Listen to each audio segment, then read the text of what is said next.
Hey everybody, it's Kneecap here, and in this video, I'm going to be taking a break from melting my brain secret finding and talk about the state of Ret Paladin right now. When I was thinking about doing this video, I was thinking, it might be nice every point 0.5 patch to kind of look back from the concerns I had going into a patch. Maybe I was over enthusiastic about something. Look back and see where we are relative to expectations, and then kind of project how we are going into the next patch. And then, like in 11.1.5, do another one of these videos and be like, hey, where are we at now? Were we right? Are we better or worse off than before? And this also can work as a way of feedback, like letting any dev or anybody who would ever see this video who knows a dev or anything, right? Be able to give that feedback or the comments that you guys leave or whatever. So there's 3 or 4 main points I want to talk about in the video about the state of Ret. And we'll save the one. There's only going to be really one negative and one that can kind of go either way. And we'll save the one negative for last. So first, let's talk about how we're doing in the raid. And this is literally what I have up here. And so we have Retribution Paladin for all bosses. And we're a little bit over midway as far as this goes. Now, that's normally pretty good for Ret, honestly. If you're a Ret Paladin and you've played Ret Paladin for a long time, you're like, yeah, this is pretty good. Feels pretty good. On any given pull, I could be higher because maybe there's some deaths in my raid and I get to proc my wings and I get some extra damage, and so I'm actually a little bit higher. And you'll actually notice if you go down to lower percentiles, we're actually more like top 5. So if you're in a less skilled guild, or maybe you do heroic instead of mythic, you'll actually see yourself perform even better than this. And a lot of that is to do with just deaths, right? It's also to do with Ret's an actually kind of easy spec to play right now overall, and so you don't have to have like a lot of skill to play it. No offense to anybody, right? But that's also factors in as well. But when I look at this, I see, okay, now this isn't the best way to tell, but if you actually go to, like a single target boss like Nexus Princess, for example, you'll see Ret is in 5th place. So what I learned here is that, I kind of got, I always point out when I got stuff right, but I kind of got the single target nerfs being significant a bit wrong. So if you followed Ret throughout the beta and everything, we've gotten some single target nerfs, and these have not been that impactful, frankly. Imagine if we didn't have any single target nerfs, we might be, up there with Enhancement Shaman and Outlaw Rogue, and Enhancement Shaman especially is kind of a bit broken right now, especially with how easy that can be to play right now. So yeah, it could be a bit we could be quite strong without those nerfs, and that would be cool to be like a top DPS for a tier. But again, I think as a Ret Paladin, if you're a long time Ret Paladin player, if you're told that you're 5th on average on single target, I think most Ret Paladins will take that. And so we are a good class in raid. We're good in almost every fight, every single fight almost. We're really good for, or you could just say we are good for every single fight in the raid, and I expect that to be true for all the raids. There's a reason why that is. It's our damage profile, but we're going to talk about that specifically in a separate point. So in raid, things are great. I can't complain too much, especially about our damage in raid. Our damage profile for raid is really good. Even having to hold, like on Ovanax, hold for a little bit, still feels fine. As long as it's not too long, right? And because cooldowns are shorter, it's easier to have your damage when you need it, and it's just super valuable. We're very valuable to have. We're also getting our, our Paladin class tree reworked or whatever as well, or we already have it reworked, I should say. And that supposedly gave us a little bit more utility, although I don't think we're really seeing too much of that utility play out. Just some minor healing and stuff, kind of. The utility isn't really playing out too much as far as helping, but it's something as well. But yeah, pretty solid for raid, I would say. I'm pretty happy with where Ret is in raid, and I would say actually it's actually over exceeding, or I should say, my expectations there as far as raid goes, because I thought the single target damage nerfs would actually affect us a little bit more than that. Where did I think we would be? I thought we would probably be more like in the middle, about like where for like Nexus Princess is a very unique fight where there's some movement stuff, right? So sometimes casters won't have as good of a time on this fight, but for Nexus Princess Kaiveza, not to compare us to an Arcane Mage who do very good single target damage, But kind of like in the middle area where like Arcane Mage is at. It's kind of where I would have expected us to be, but no, we're doing much better than that. And so I'm pretty happy with that overall, and I can't complain too much there. Another thing, now this one I would have predicted a little bit more. I think it's about in line actually where I thought it would be, and that's Mythic Plus. So Mythic Plus, Ret is very good in Mythic Plus. I was looking before this. I couldn't find a nice chart like this, like on Warcraft logs, but I was looking through the actual numbers and stuff, and Ret is like a top 5, again, top 5, similar to this, like a top 5 Mythic Plus damage spec, right? And so that's also very good. Now, for Mythic Plus, we're like just outside of the meta. The meta is like Rogue, Enhancement Shaman, Frost DK, and then some people play as Unholy sometimes and stuff too, but those are kind of like the meta. We're just kind of just barely outside of it. We're just outside the meta with like Balanced Druid, with like Destruction Warlock, some of these things that are also very good in Mythic Plus, but they're kind of just a little bit outside that meta range. And so, that's again pretty good. You're not getting declined in your keys just because you play Ret, unless you're literally doing the highest keys and I only want an Enhancement Shaman. I do not want a Ret Paladin. In that case, then yeah, you might be left behind. But outside of those extreme scenarios, Ret is something you want in your keys. It's very strong in keys. It's very consistent in keys. It's very good in keys. Like I can't get over that very much at all with how good it is in keys. And this is kind of what I expected. I thought going into the expansion, going into this first patch, that we might be challenging to be a meta spec. Ultimately, I didn't think we would be, but I did think we'd be challenging for it, and we pretty much are here. And a lot of that is actually helped because I thought we were going to be challenging with it with Herald of the Sun, which is still good in Mythic Plus, but it's not as much priority damage as playing like Templar is.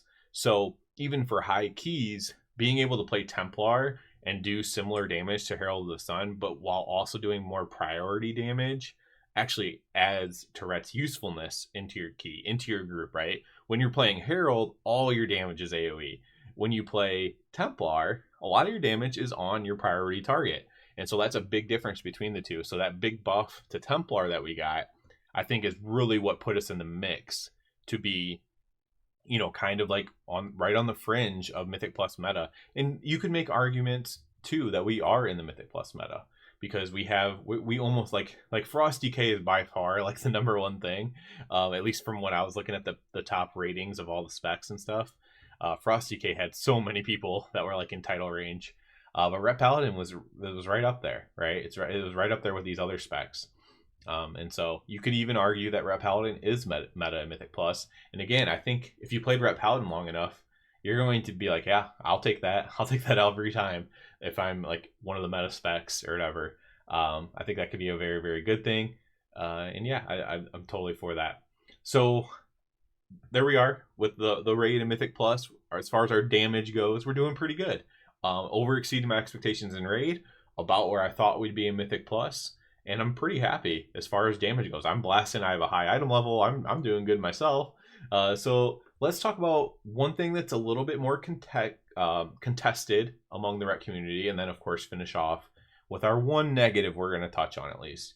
So Radiant Glory. I guess we could pull up Radiant Glory here.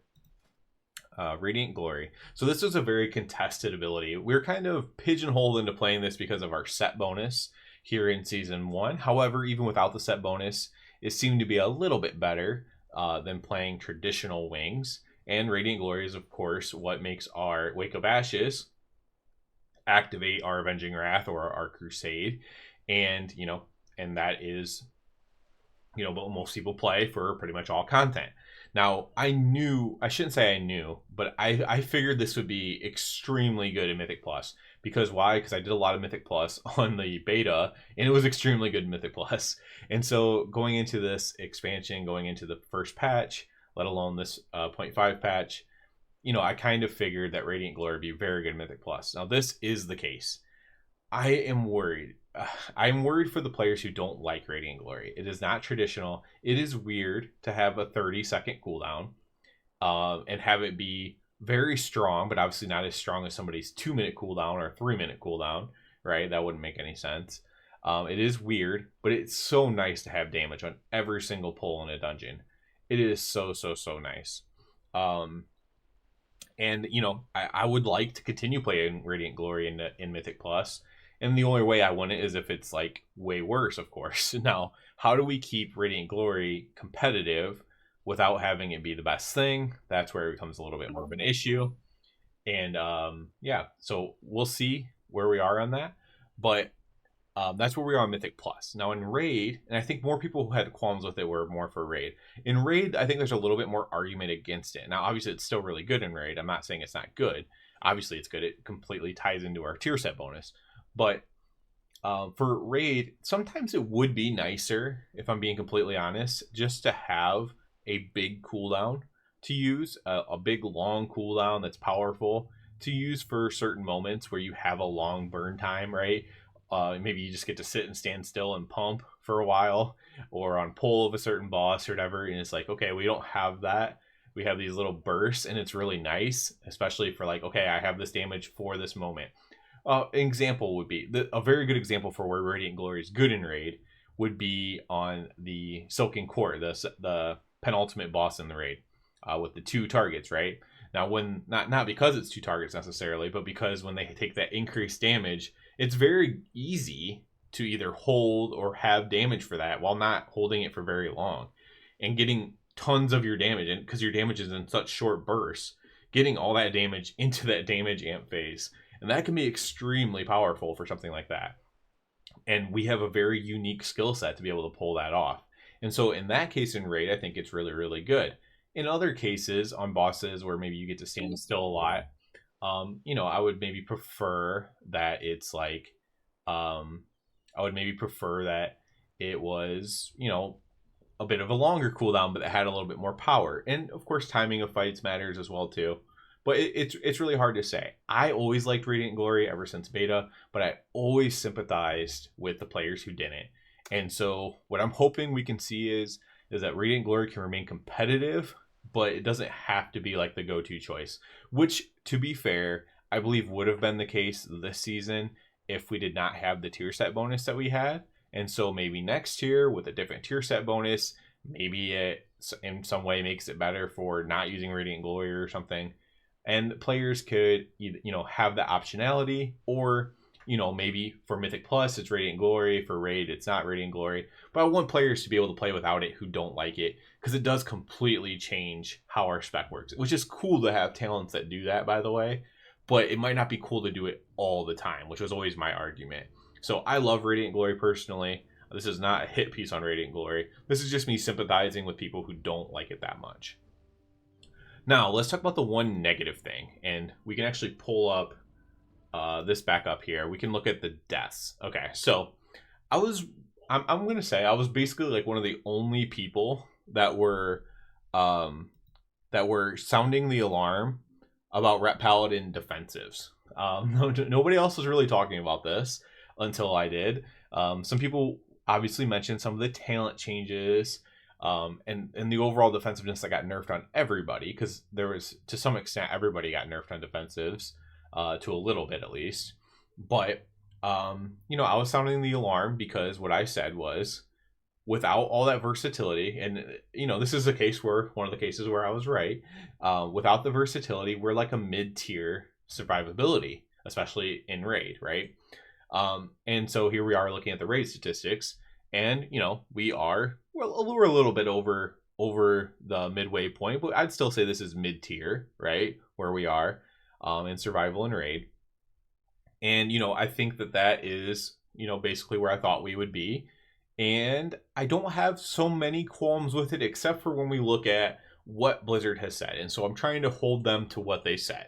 So we see at the very top, the hardest things to kill in the game are Unholy and Frost Death Knights, basically unkillable, followed by tank, tank, tank, tank, tank, and then augmentation, which is supposed to be strong like a tank.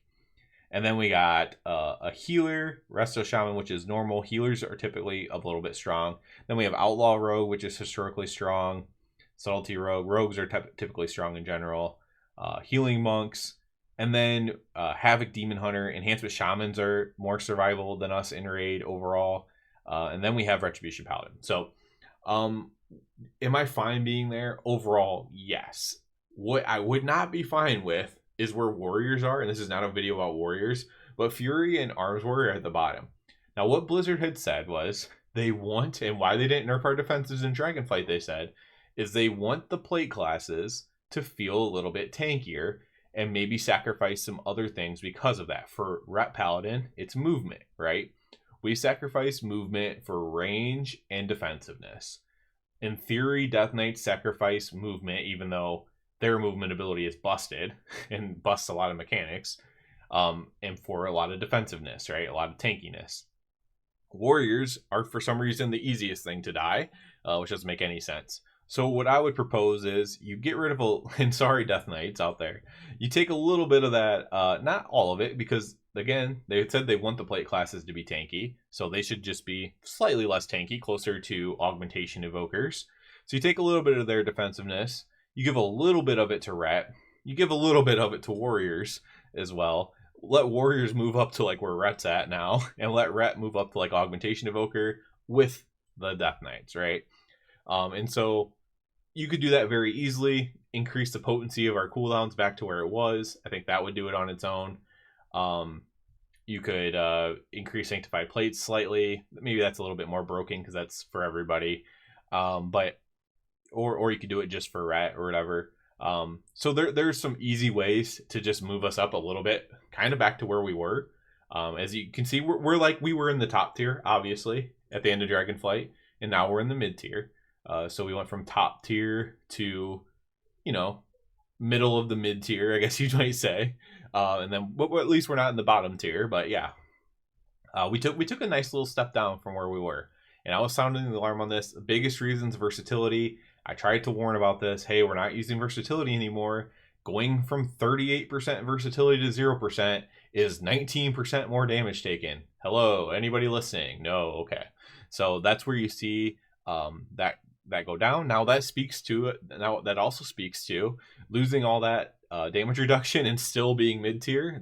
That speaks to how strong we were before that. We were insanely strong before that point. So it was fine to lose a little bit, but they just kind of added up a bunch of defensive losses, and I think it was a little bit too much. Not overly, not overly punitive. Not putting us into the bottom area of survival by any means, but definitely punitive to us. And I think we could probably use going up a little bit more. I'd like to at least be top of the mid tier, like I said, like kind of where rogues are at now. I'd be fine with that. Just being a little bit stronger, die just a little bit less. I'm not having too much trouble dying, but I play very carefully myself. But that would be the one negative I would say for the state of Ret. So, like I said, I want to do this video maybe like once every 6 months or whatever at the 0.5 patches. Talk about where we are, give feedback, whatever I'm worried about, whatever I'm thinking about. What would be good too is if you will give your feedback. What are you worried about? Did I already touch on what you're worried about? Maybe I didn't even mention the thing that you love or the thing you're not worried about. That's good too. Somebody might see that comment. Could be useful. So yeah, that'll be it for this one. All my Ret Paladin people, don't get too overwhelmed with the secret finding stuff. I am going to still be doing that while the secret's going on because it's so fun for me. I encourage you to check it out if you like it, or at least check it out to see if you like it. It's kind of fun stuff to do. But yeah, I will have more Ret content, especially as we get into the next patch and we have the ring. Right now, there's not a ton to talk about. I wanted to do the state of Ret video because it's something I've been thinking about doing. It's something I've done before, but never in a planned sequential order. And so if I just say, okay, I'm going to do it every 0.5 patch, then I can just do one of these every 6 months or whatever, and that'll be fine. So that'll be it for this one. As always, I do ask you to please subscribe to the channel. That helps me out so much. If you're already a subscriber, I encourage you to check out the Patreon. Other than that, everybody, have a good one.